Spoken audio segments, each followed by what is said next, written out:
हाँ दोस्तों, कैसे हैं आप? स्वागत है आपका एसएम लोकल क्लासेस में।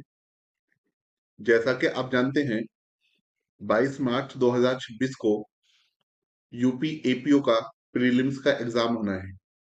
इसी परीक्षा को दृष्टिगत रखते हुए भारतीय संविधान से प्रस्तावना, भारतीय संविधान के स्रोत, सोर्सेज और अनुच्छेद 1 से लेकर अनुच्छेद 11 तक जो भी इंपॉर्टेंट ऑब्जेक्टिव क्वेश्चंस बनते हैं, उसके लिए हमने ये क्वेश्चंस पेपर बनाया है। आप सभी को जो है अपने से इस पेपर को हल करना है।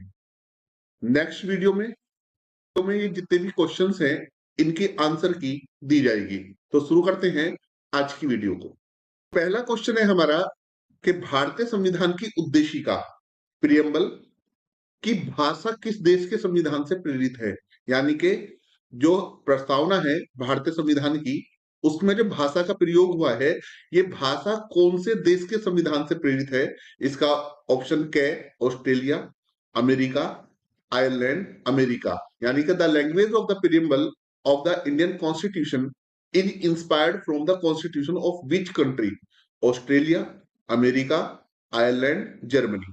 आपको इसमें से राइट आंसर क्लिक करना है और अपने से अपना जो है एक पेपर पे जो भी आंसर आपके हिसाब से सही है, आपको सही लगता है, आप वो आंसर लगाएं, उसका आंसर लिखें। और करेक्ट आंसर क्या होगा, इसकी टेस्ट नंबर 1 है, टेस्ट नंबर 1 की आंसर की जो है आपको टेस्ट नंबर 2 में जो है मिल जाएगी। दूसरा क्वेश्चन है भारतीय संविधान की उद्देशिका को किस देश से लिया गया है। पहले क्वेश्चन में हमने ये मालूम क्या था कि उद्देशिका की भाषा किस देश के संविधान से प्रेरित है। यहां पर क्वेश्चन है कि भारतीय संविधान की उद्देशिका को किस देश से लिया गया है। From which country the preamble of the Indian constitution has been taken. कि कौन से देश के संविधान से उद्देशिका को लिया गया है। Japan, Australia, Germany, America. Question number 3, अब तक उद्देशिका में कितनी बार संशोधन हुआ है, यानी कि प्रियम्बल कितनी बार अमेंडेड हुई है। Option number 1 1, option number B या ख 2, 3, 4। इसका जो करेक्ट आंसर है आपको वो क्लिक करना है। इसी के साथ क्वेश्चन नंबर 4 कहता है कि निम्नलिखित में से किस वाद में धारित किया गया कि प्रस्तावना संविधान का भाग है। यानी कि in which of the following cases it was held that the preamble is a part of the constitution. यानी कि कौन से वाद में कहा गया था प्रियम्बल जो है पार्ट ऑफ द कॉन्स्टिट्यूशन है। तो पहला option Keshavananda Bharati versus state of Kerala. दूसरा B Kuldip Nayar versus union of India. Third R K Anand versus registrar Delhi high court. D option जो है इसका है ऑल ऑफ अबव, यानी कि उपरोक्त सभी। तो इसमें जो भी राइट आंसर है आप उसे देखें। क्वेश्चन नंबर 5 कहता है कि निम्न में से कौन से शब्द उद्देशिका में जोड़े गए। Which of the following words were added to the preamble. Socialist, secular, integrity, all of the above. यानी कि समाजवादी, पंथ निरपेक्ष, अखंडता, उपरोक्त सभी। क्वेश्चन नंबर 6 कहता है कि उद्देशिका में कौन से संशोधन द्वारा नए शब्द जोड़े गए। अभी हमने देखा कि पहला क्वेश्चन ये बना कि कौन कौन से शब्द जोड़े गए, और दूसरा है कि कौन से संविधान संशोधन के द्वारा जोड़े गए, यानी कि कॉन्स्टिट्यूशनल अमेंडमेंट जो हुआ। तो ये इसका नंबर क्या था, 24 था, 42 था, 44 था या 86 था। क्वेश्चन नंबर 7 कहता है कि किस वाद में धारित किया गया कि पंथ निरपेक्ष पंथ संविधान का आधारभूत ढांचा है। In which case it was held that the preamble, in which case it was held that the secularism is the basic structure of the constitution. ये प्रिंट में जो है मिस्टेक हो गई, प्रियम्बल नहीं है, सेक्युलरिज्म है।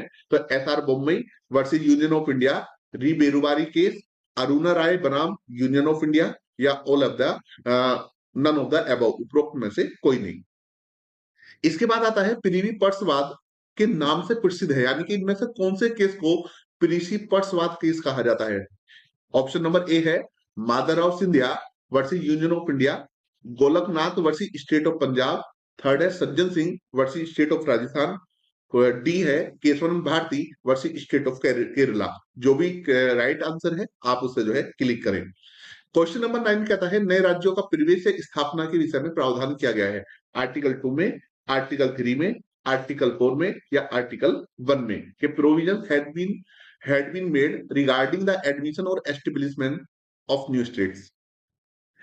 क्वेश्चन नंबर 10 कहता है किसी राज्य की सीमाओं और नाम में परिवर्तन कौन कर सकेगा, यानी कि who can alter the boundaries and names of a state, governor, president, state legislation या पार्लियामेंट। तो जो भी राइट आंसर है आप उसे क्लिक करें। क्वेश्चन नंबर 11 कहता है कि भारत के बाहर रहने वाले भारतीय उद्भव के कुछ व्यक्तियों के नागरिकता के अधिकार के विषय में प्रावधान किया गया है आर्टिकल 6 में, आर्टिकल 7 में, आर्टिकल 8 में या आर्टिकल 9 में।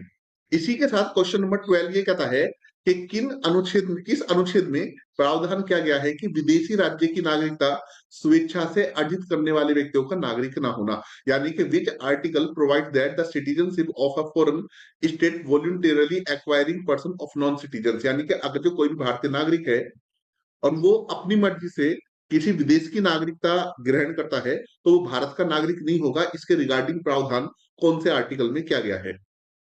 क्वेश्चन नंबर 13 कहता है कि विधिक संप्रभुता निवास करती है, लीगल सोवरेनिटी रिसाइड्स, यानी कि विधिक संप्रभुता जो है वो कहां पर निवास करती है, संविधान में, कानून में, भारत के लोगों में, ऑल ऑफ द अबव, सभी में। तो इसका जो राइट आंसर है आप उसे देखें। इसके बाद कहता है इकहरी नागरिकता का प्रावधान लिया गया है, the provisions of single citizenship has been taken from, यानी कि इकहरी नागरिकता का प्रावधान हमने कहां से लिया है, कनाडा के संविधान से लिया है, अमेरिका के संविधान से लिया है, इंग्लैंड के संविधान से लिया है, ऑस्ट्रेलिया के संविधान से लिया है। इसके बाद क्वेश्चन नंबर 15 कहता है कि नागरिकता के विषय में प्रावधान किया गया है, यानी कि संविधान के कौन से पार्ट में, कौन से भाग में सिटीजनशिप के रिगार्डिंग प्रोविजन किया गया है, पार्ट 2 में, पार्ट 3 में, पार्ट 4 में या पार्ट 5 में। क्वेश्चन नंबर 16 कि किस अनुच्छेद के तहत संसद को यह शक्ति प्रदान की गई है कि वह नागरिकता संबंधी विधि का निर्माण कर सके, यानी कि कौन सा अनुच्छेद ये कहता है कि नागरिकता के रिगार्डिंग संसद जो है कानून बनाए, अनुच्छेद 9, 10, 11 या 12। क्वेश्चन नंबर 17 कहता है कि मौलिक अधिकारों से संबंधित प्रावधान लिए गए हैं, provisions relating to fundamental rights have been taken from, कि कहां से लिए हैं, अमेरिका से, आयरलैंड से, रशिया से या नेपाल से। और इसी के साथ क्वेश्चन नंबर 18 कहता है संविधान संशोधन की प्रक्रिया ली गई है, the procedure for constitutional amendment has been taken from America, France, दक्षिण अफ्रीका या ऑस्ट्रेलिया। इसी के साथ क्वेश्चन नंबर 19 कहता है, ये वेरी वेरी इंपॉर्टेंट है, बार बार पूछा जाता है कि नीति निर्देशक तत्व लिए गए हैं आयरलैंड के संविधान से, कनाडा के संविधान से, दक्षिण अफ्रीका के संविधान से या फ्रांस के संविधान से। क्वेश्चन नंबर 20 कहता है मूल कर्तव्य लिए गए हैं, यानी कि ये फंडामेंटल ड्यूटीज की बात करता है, कहां से लिए गए, जापान से, जर्मनी से, रूस से यानी कि रशिया से या अमेरिका से। तो इसमें जो भी राइट आंसर है आप उस राइट आंसर को क्लिक करें, अपनी आंसर की बनाएं। नेक्स्ट वीडियो में यानी कि टेस्ट का जो पार्ट नंबर 2 है कॉन्स्टिट्यूशन का, उसमें पार्ट टेस्ट फर्स्ट की यानी कि टेस्ट नंबर 2 जो होगा, टेस्ट नंबर 1 जो है, जो मैंने अभी आपके साथ डिस्कस किया, इसकी आंसर की जो है उसमें जो है आपको दे दी जाएगी। आज के लिए इतना ही, मिलते हैं फिर एक नई वीडियो के साथ, जब तक के लिए जय हिंद, जय भारत।